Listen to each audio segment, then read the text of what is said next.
In late December 2024, Nissan announced a plan to merge with Honda. Well, they're calling it a merger, but it is more like a takeover. A shotgun marriage hastily arranged by the Japanese government to save a spiraling company left behind by the times. Again. Nissan's story has been up and down, but this latest ride down looks to finally be the end. In this video, a look at Nissan's tumble back down the stairs. But first, a quick reminder about the Asianometry Patreon. Early access members get to see new videos first, with selected references attached. It really helps a lot and one of the best ways to support the channel. So I deeply appreciate all of you. Thank you, and on with the show. In 1999, Carlos Ghosn was Renault's #2 executive and a rising star. He joined Renault from the tire company Michelin in 1996 at a time of great turmoil. That year, Renault turned a $926 million fiscal loss. But thanks to aggressive cost-cutting and a lineup of new cars, the state-owned company swung to a $1 billion profit in 1998. Now Ghosn, or Lacoste Killer as he was called, was asked to join Nissan as its new COO and turn it around. In May 1999, Renault agreed to invest 5 billion euros into the struggling Japanese car maker for 36.8% of Nissan's shares, with a future option for more later.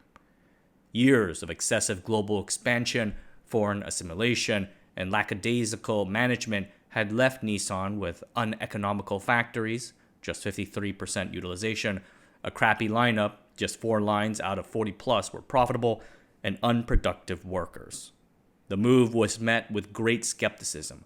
People thought Nissan was done, and when it sank, Renault would sink with it. One London analyst insisted Nissan probably shouldn't even be in the auto business. But over the next 2 years, Ghosn and his team of 40 French executives ruthlessly cut costs and paid off debt.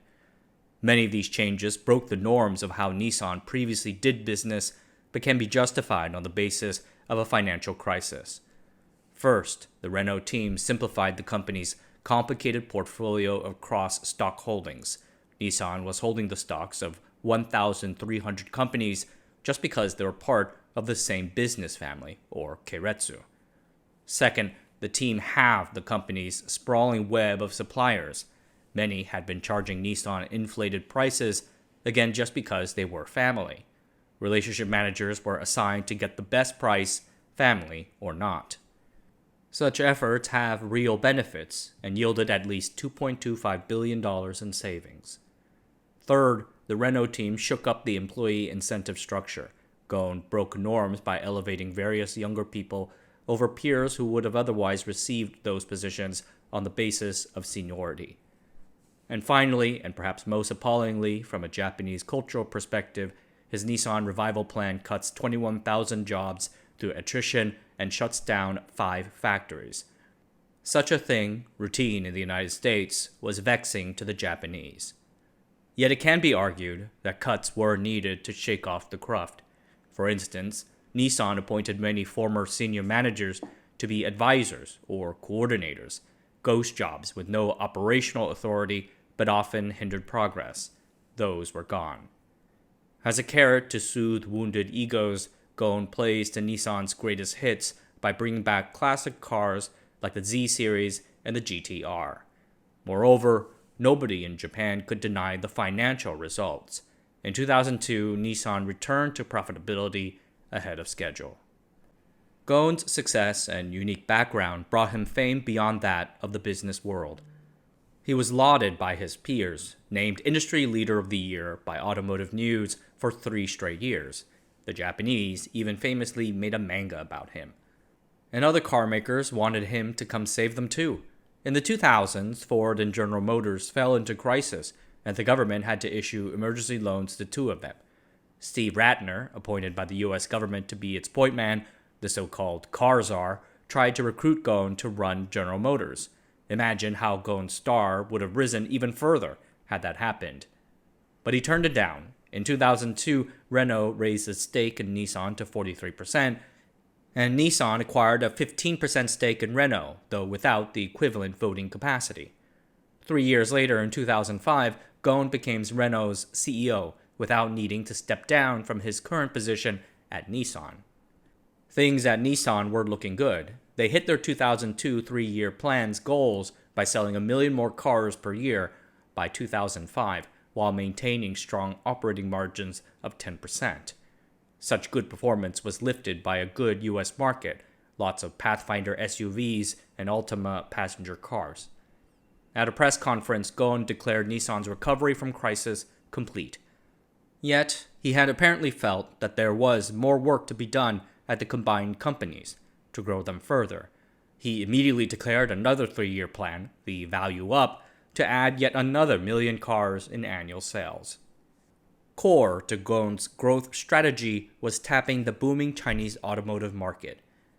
In 2000, Nissan set up a joint venture between itself, a state-owned car maker called Dongfeng Motor, and two other car companies. The JV was called Fengshen Auto, which basically means wind god. Fengshen was basically a local assembly operation, producing Chinese variants of Nissan's popular Bluebird car with technical help from a company in Taiwan called Yulong. Fengshen acquired a factory from its JV partner and produced 2 billion RMB of profits. This success prompted the Chinese government to desire a deeper partnership. So Ghosn traveled to mainland China in 2001 and in September of the following year negotiated a 50-50 partnership producing passenger cars, trucks, and the like. The new JV got off to a rocky start. Fengshen was a fast-moving Chinese organization with important pricing decisions sometimes made in as soon as an hour. The goal was to mate that with Nissan's technology prowess. But the initial setup had things in reverse. Chinese workers were in charge of production, and the Japanese were in charge of sales. A 10% sales decrease in 2004 forced these problems to be rectified in a restructured constitution that aligned the teams to their proper order. In 2005, Dongfeng Nissan's sales exploded 160%, making it the fastest growing car maker in China that year. And they remained a top 10 car maker in China for the next few years after other major JVs like those backed by VW and GM. Throughout the 2000s, Nissan faced major short and long-term challenges. In the short term, there was the global financial crisis. Sales fell 22%, and the company turned a $2.9 billion net loss in 2009. They were forced to cut thousands of jobs. And then there was the devastating March 2011 earthquake, which damaged factories and halted the global supply chains. Nissan and the rest of the Japanese car industry worked around the clock to get back on track. In the background of all of this, there were major, long-term industry-wide developments that Ghosn correctly saw as upending the whole industry. I point to the famous 2015 presentation by former Fiat Chrysler CEO Sergio Marchionne, Confessions of a Capital Junkie, which lays it all out pretty well. In the presentation, Marchionne wrote about the effects of rising R&D costs to meet ever-tightening safety and environmental regulations, more miles per gallon of gasoline, new safety equipment, stronger car bodies, but light ones too because of the MPG. All of this means higher fixed costs of car development. Marchionne's estimate was $132 billion in 2014, which in turn means needing to sell a lot more cars for a good return. Moreover, the high proportion of fixed costs causes big swings in profitability as sales fluctuate. The interesting thing is that about less than half of those development costs are for things customers do not differentiate on, like those safety features. Car maker consolidation can help share those costs and save money for the things that customers actually do care about. The car makers that can get big enough are the ones that will survive. The well-connected Carlos Ghosn correctly foresaw all of this, and he also rightfully believed that the Renault-Nissan alliance, with its 6 million annual units sold, had the potential to compete with VW, Toyota, or GM. His production goal for the two seemed to have been about 10 million cars a year. So in 2011, he told reporters that Nissan's latest plan, its longest yet, would raise global market share from 5.8% to 8% while also raising operating margins. This would be achieved in part by selling more into Japan, China, and the United States, where Nissan hoped to grow their share to 10% by 2017. These were difficult targets, and the company sought to achieve them in several, arguably unhealthy ways. First, they started offering deep discounts on their cars and for a long time thereafter. By 2018, Nissan incentives averaged 16.7%, according to J.D. Power, higher than the industry's 10%. They also structured their dealer incentives to favor very aggressive sales. A particularly popular one was a stair-step incentive. If dealers hit ambitious sales quotas, they get nice cash bonuses. If they fall short, they get nothing. Internally, they called it grow or go. This all-or-nothing arrangement worked fine at the beginning, when sales quotas were relatively reachable. But as quotas repeatedly ratcheted up, bonuses got rarer, and dealers got desperate or disgruntled. Many left altogether. Another arguably unhealthy long-term sales strategy was selling more into rental fleets. Rental car customers rack up big miles on a car before selling it into the used car market. These fleets are large, so it can disrupt the car models' resale value for everyone else. These actions reek of growth at all costs. It trashed brand value, annoyed dealers, and worried consumers. Moreover, the company's lineup started to stagnate. The late 2000s and early 2010s saw American tastes shift towards SUVs and trucks, in part due to cheaper gas costs. And once again, Nissan's core sedan lines fell out of favor. In response, they introduced a few high-potential products that had the right idea in mind, but eventually fizzled out. There was the Nissan Titan pickup truck, introduced in 2003 as a direct challenge to Ford and GM's core profit centers. But Nissan found it tough to manufacture, the truck's look went stale, and sales fell short of Ghosn's public annual sales targets of 100,000. There was the Nissan Leaf. It was an EV pioneer, and Ghosn touted it for many years. And Ghosn was even super early to self-driving, saying in 2013 that Nissan cars would be able to drive themselves by 2020. EVs and self-driving are winning ideas, so it turns out, but Nissan's execution was lacking, leading to missed opportunities. For example, while Nissan was developing the Nissan Leaf, Renault was developing their own EV too, the Zoe. The two cars had almost nothing in common, even the battery, over which the two teams could not come to terms on. So the idea was apparently to let the two duke it out in the market. The issue was later rectified, but the resulting cars were too expensive for the general consumer, leading to lost time and momentum. As I mentioned, Ghosn and his management correctly saw that consolidation was needed. In 2005, the two companies worked together only in purchasing, but Ghosn strove for closer ties, particularly in manufacturing.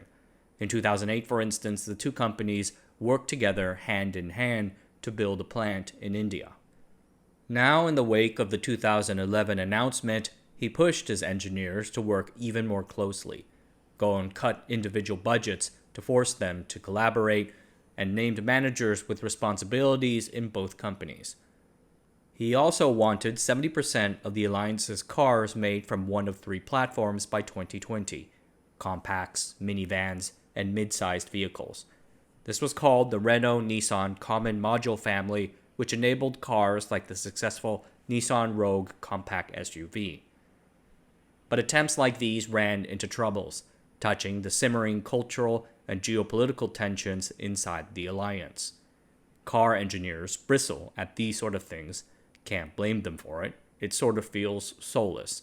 A former Japanese union leader was quoted in the New York Times saying, "The powertrain, then the transmission, then it was the next thing, and then the next thing, until it got to a place where the car's identity was at stake. Some people started asking, isn't that going much too far?" And then there was what Nissan perceived as its uneven arrangement, where the smaller Renault had voting power over Nissan, but not vice versa, and that Nissan was increasingly propping up the other company. Nissan did not believe a partnership could be a true partnership until this can be fixed, but Renault saw this shareholding arrangement as a matter of contract. And since both companies were so tight with their governments, such tensions had geopolitical concerns. Famously, in 2015, the French government raised its stake in Renault, which threatened Nissan. This led to a kerfuffle and a face-saving agreement that the French government would not interfere in Nissan's operations. And then there were the problems with Ghosn himself. Has so famously said, "You die a hero or live long enough to see yourself become the villain." Ghosn ran Nissan for a very long time, and after nearly 20 years, he had cemented himself into the company with a hand-picked board and no credible successors. Particularly after being made CEO of Renault in 2005, Ghosn grew a taste for the jet-setting life, buying art, investing in wineries, and hanging with the elite bigwigs at Davos. You need some good pay to fund such a lifestyle, and the issue with that was that Ghosn was already being paid a lot, at least in the context of Nissan being a Japanese company.